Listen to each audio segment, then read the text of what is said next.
Hi, welcome to my channel, Step In Deeper. I pray that as we walk through these Psalms that you really are stepping in deeper in your walk with the Lord. Today we're going to be looking at another one of the Songs of Ascents. This one is actually labeled a Psalm of David. There are actually only 3 of the Psalms of Ascents that are labeled as Songs of David. So I just found that to be interesting. So we're going to read through this one, and it's a very short psalm, but I think it's got some really good things in it today. So let's start with prayer, and then we will read through this psalm. So we're going to look at a verse in Psalm 119. We're going to look at verse 34, which says, "Give me understanding so that I may keep your law and obey it with all my heart." And so, Lord, I pray that you would give us understanding as we read your word today, and that we would obey it with all of our heart, Lord. Not partial obedience, but complete obedience, Lord. That is what we want to be doing and walking in our lives. And we thank you for your help in that, Lord. In Jesus' name, amen. All right, so let's read this. Psalm 131 says, "My heart is not proud, Lord. My eyes are not haughty. I do not concern myself with great matters or things too wonderful for me. I have calmed and quieted myself. I am like a weaned child with its mother. Like a weaned child, I am content. Israel, put your hope in the Lord, both now and forevermore." So, very short psalm. And sometimes we can just blow that off and go, oh, it's really short. There's really not that much in it. But there's actually some really good things that we can get out of this psalm. So the first thing we want to do is write down the category. And this is individual. So we're going to write down individual. And then it's a psalm of thanksgiving, or sometimes they call it a hymn of trust. So I'm just going to write individual thanksgiving. And then I'm going to put a slash and write trust. So it's an individual psalm. Thanksgiving and trust are seen in this psalm.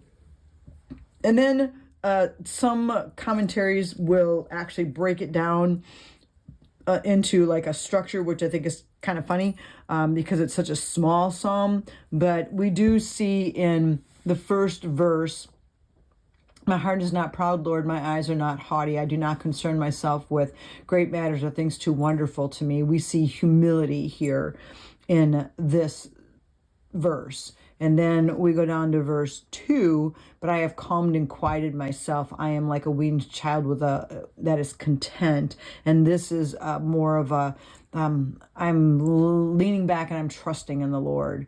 And then 3, "Israel, put your hope," is an admonition. So if you wanted to kind of divide that up, you could.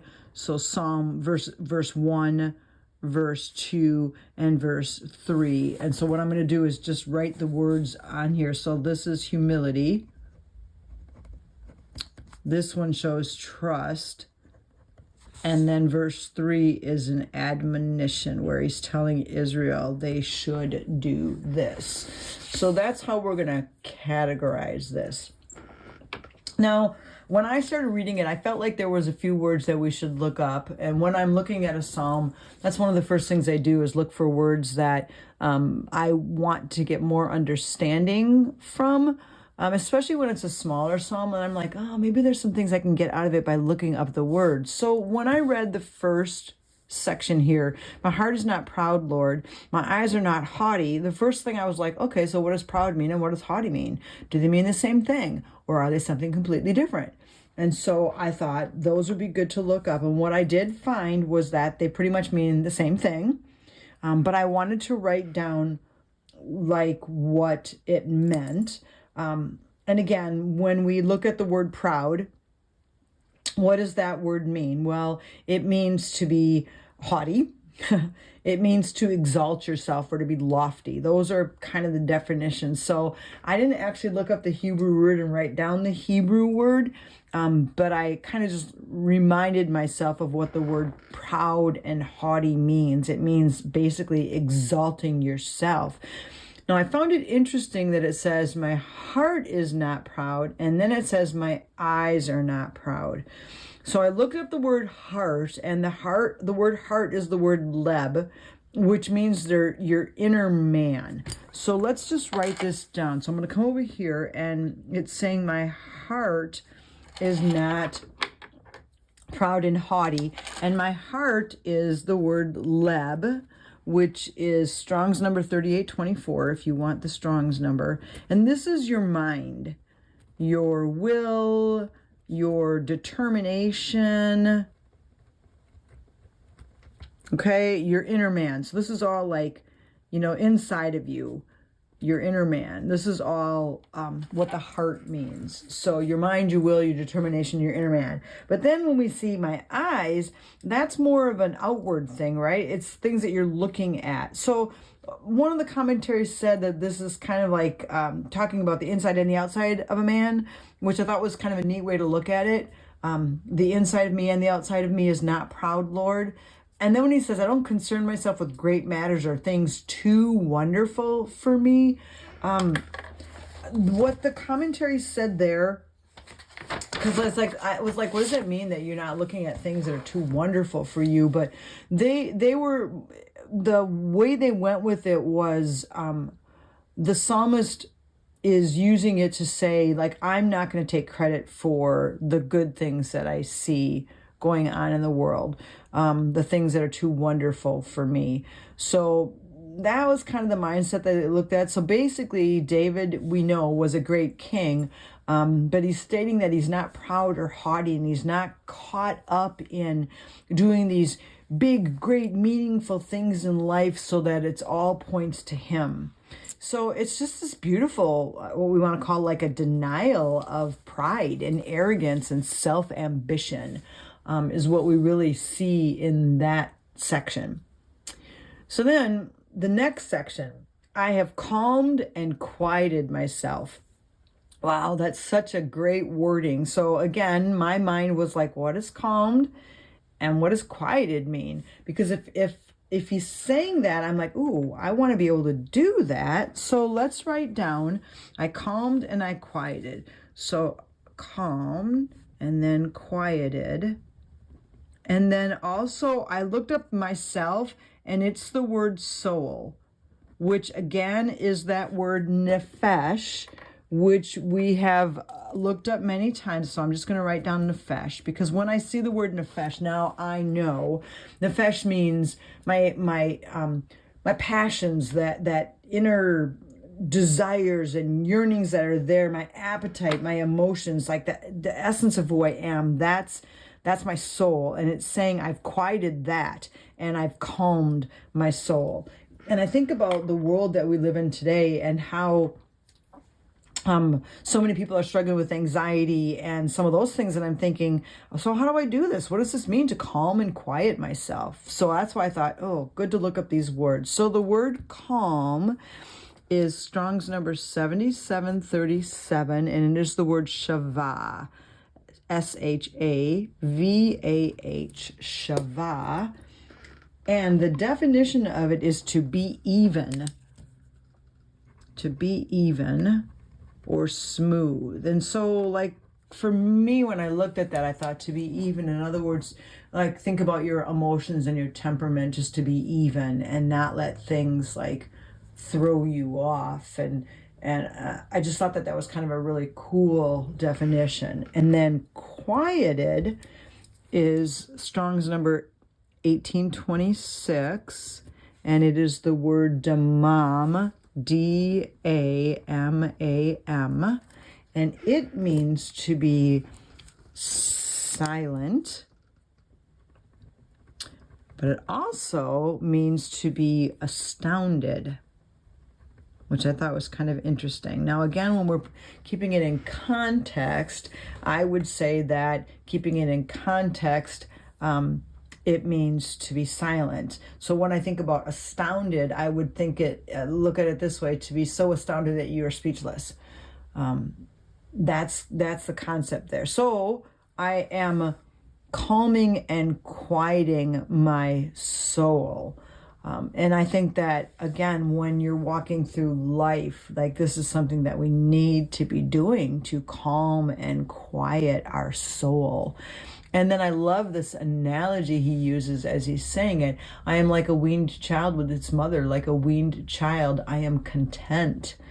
So there's this mindset of being content with God. And to me, that's the whole key to this. Like, how do I calm and quiet my soul while it's finding my contentment in God? So this analogy of a weaned child with its mother, being content.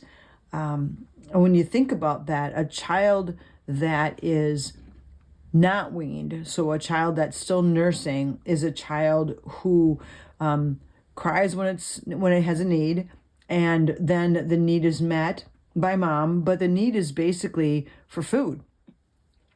That's that concept. Okay, so it's immediate satisfaction and it's for food. But as a child is weaned and grows up, there's a difference in the relationship between the child and mom, because now the child is coming to mom not necessarily for food but for love. And so that was what I read in the commentaries, and I thought that was kind of a neat concept. There was this: as I'm weaned, I'm not coming to the Lord again for meet my every need and meet my every demand, but I just want to be with the Lord, and I'm content in that. I'm fully satisfied in that. And I think that that's kind of just this really neat concept. Again, if I'm looking at quieting and calming myself, well, I can do that if I find my contentment in the Lord.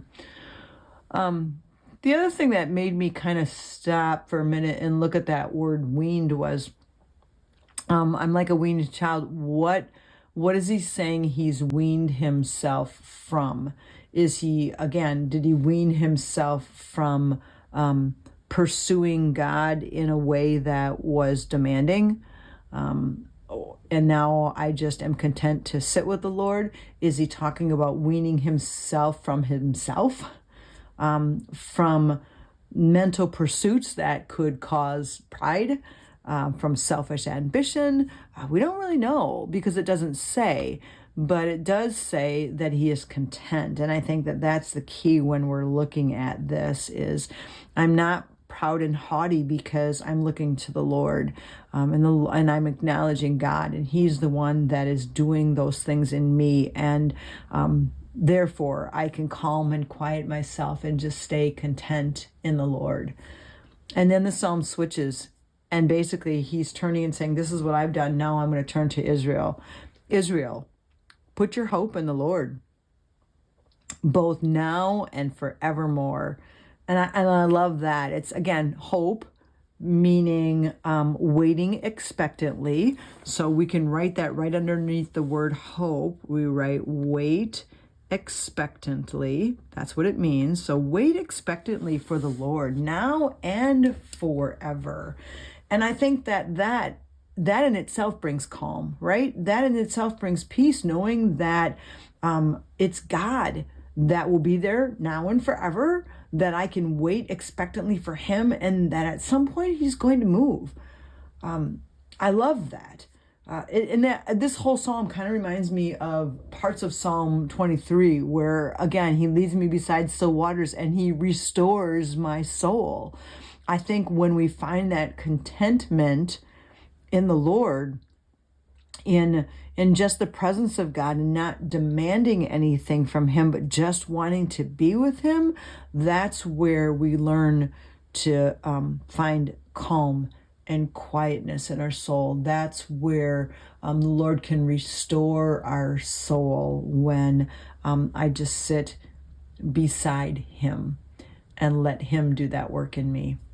So to me, just an amazing psalm of thanksgiving for the way God works in us, and trust in God to move on our behalf and to be there. And just this, again, this expression of just wanting to just be with the Lord. And so, Lord, I thank you for this psalm, and I thank you for this concept again of just looking and saying, I've calmed and I've quieted my soul. And Lord, I pray that you would help us as we go about our days, Lord, that we would put our hope and our trust in you, that we would wait expectantly for you in such a way that we could walk through life in calm and quietness, because we know that you are there and that you've got this. And we thank you for that in your name. Amen. Well, thank you for joining me for this beautiful psalm. And I pray that you've got some great insight out of this and will be able to walk in calmness and quietness.